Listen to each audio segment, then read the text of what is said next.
This video contains news and analysis related to a recent terror attack in Kashmir. The content may include sensitive visuals and discussions that could be distressing to some viewers. Viewer discretion is advised. We strongly condemn all forms of violence and terrorism. The purpose of the content is solely to inform and create awareness based on verified reports. প্রথম দিন থেকেই তো বলেছিলাম যে এটা হচ্ছে শক্তিশালী ভারত। এটা ওই 26/11 মুম্বাই অ্যাটাকে দুর্বল ভারত নয়। সেদিনকেও প্রায় 150 জন ভারতবাসীকে খুন করা হয়েছিল, কোল্ড ব্লাডেড মার্ডার। তার বদলা কিন্তু হয়নি।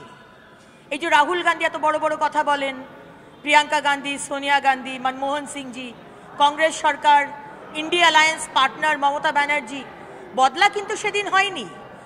সেটার বদলাও মাননীয় প্রধানমন্ত্রী তাহাবুর রানা, যে মেন মাস্টার মাইন্ড, তাকে বাইরে থেকে তুলে নিয়ে এসে তার এখন বিচার হচ্ছে।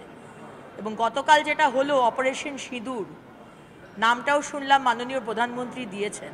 বারবার বলেছি, বিশ্বাস রাখুন, এটা হচ্ছে মোদিজির ভারত, এটা শক্তিশালী ভারত।